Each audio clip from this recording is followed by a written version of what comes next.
First அஸ்னால் chase academy இந்த அருமையான tournament organise பண்ணிருக்காங்க. அதுக்கு வந்து நீங்க வந்திருந்து பெரிய பார்ட்டிசிபேஷன் பண்ணி இதை ஒரு சிறப்பான ஒரு தொடக்கமா வந்து பணி கொடுத்துருக்கீங்க. உங்க எல்லாருக்குமே என்னோட தாம்பரத்துக்கு காலையில் 8:30 வரும். அந்த ட்ரெயின் இங்கே சென்னைக்கு வரும்போது காலையில் 8 மணிக்கு தஞ்சாவூர் போகிறோம். இங்கே 5 மணிக்கு வரும். அந்த ஒரே ட்ரெயின் தான் இருந்தது. மற்ற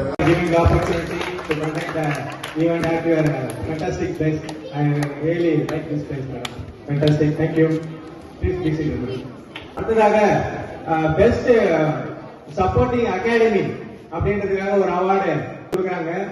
ஸோ இன்ஸ்பயர் ட்ரைனிங் அகாடமி திரு கணேஷ் சார் அவர்கள் தான் எனக்கு வழிகாட்டினாரு. அவருக்கு எனக்கு இந்த நேரத்தில் ஒரு மனமான நன்றிகளை தெரிவித்துக் கொள்கிறேன். அதே மாதிரி பால் சார் வந்து எனக்கு really great motivator for me.